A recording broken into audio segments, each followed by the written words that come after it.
ভিডিওর শুরুতেই আমার সকল বন্ধুদের জানাই শুভ মকর সংক্রান্তির অনেক শুভেচ্ছা ও ভালোবাসা। ভিডিওর থাম্বনেল দেখে তোমরা এতক্ষণ বুঝেই গেছো যে আজকের ব্লগটা কী নিয়ে।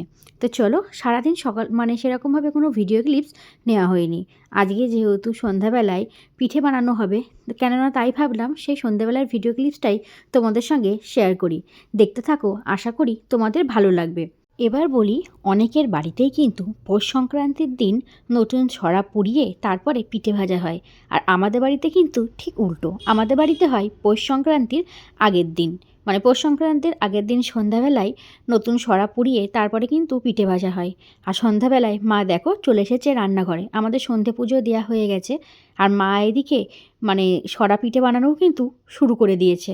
আর এইবার না আমাদের হচ্ছে দুখানা সরা কেনা হয়েছে। প্রত্যেকবার এরকমই একটা সরা কেনা হয়, কিন্তু এইবার আর একটা সরা একটার মধ্যে দেখবে অনেকগুলো গোল গোল থাকে না, তো ওইগুলোও কিন্তু কেনা হয়েছে। আর দেখেছো পিঠেগুলো কি দারুণ উঠছে।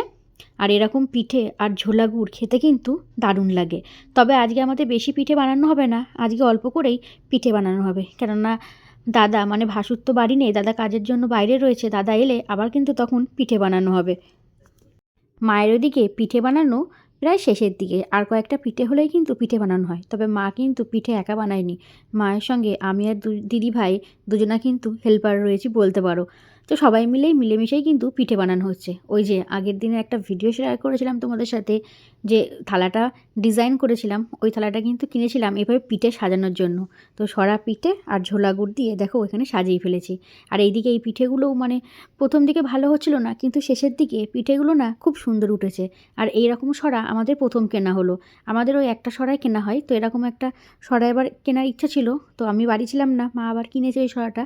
আর এই পিঠেগুলো এভাবে বানিয়ে না দুধের মধ্যে ফেললে কিন্তু বেশ ভালোই লাগে। এদিকে দেখো মা আবার দুধ গরম করতে বসিয়ে দিয়েছে, তার মধ্যে দিয়ে দিল হচ্ছে পাটালি।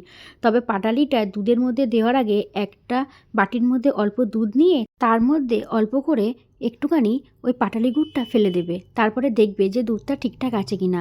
কেননা এখনকার তো পাটালির সমান হয় না, যদি পাটালি ঠিক না হয় তাহলে কিন্তু ওই বাটির মধ্যে যে দুধটা নিয়েছিলেন না, তাহলে দুধটা কিন্তু কেটে যাবে। তো আগে ওইভাবে দেখা হয়েছিল, তো দেখলো যে না ঠিকঠাক আছে, তারপরেই কিন্তু মা ওই পাটালিটা দুধের মধ্যে দিয়েছিল। তো ওইদিকে তো গরম গরম পিঠে বানানো হলো, খাওয়াও হয়েছে।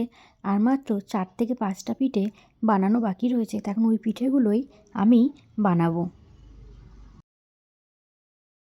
আর এই সরা পিঠে বানানো আমি কিন্তু প্রথমে শিখেছি হচ্ছে আমার শাশুড়ি মায়ের কাছ থেকে। আর সরা পিঠেটা কিন্তু আমি বেশ ভালো বানাতে পারি। এইবার একদিন ইচ্ছা আছে সরা পিঠে দিয়ে মাংস খাবো। অনেককেই দেখি এভাবে মাংস দিয়ে পিঠে দিয়ে খায়, খেতে নাকি দারুণ লাগে। আমরা কোনো দিন খাইনি, তাই মাকে বলছিলাম।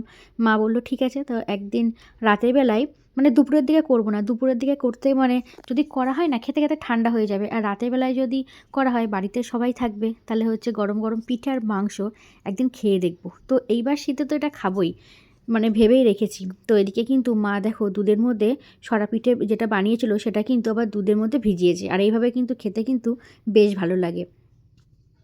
তোমরা বাড়িতে আজকে কে কী পিঠে বানালে সেটা কিন্তু অবশ্যই কমেন্ট করে জানাতে ভুলো না। আর আমাদের পিঠেগুলো তোমাদের কেমন লাগলো সেটাও কিন্তু কমেন্ট করে জানাতে ভুলো না। তো চলো, আবার নতুন একটা ভ্লগে তোমাদের সঙ্গে দেখা হবে। সবাই ভালো থেকো, সুস্থ থাকো। আজকের মতো বাই বাই।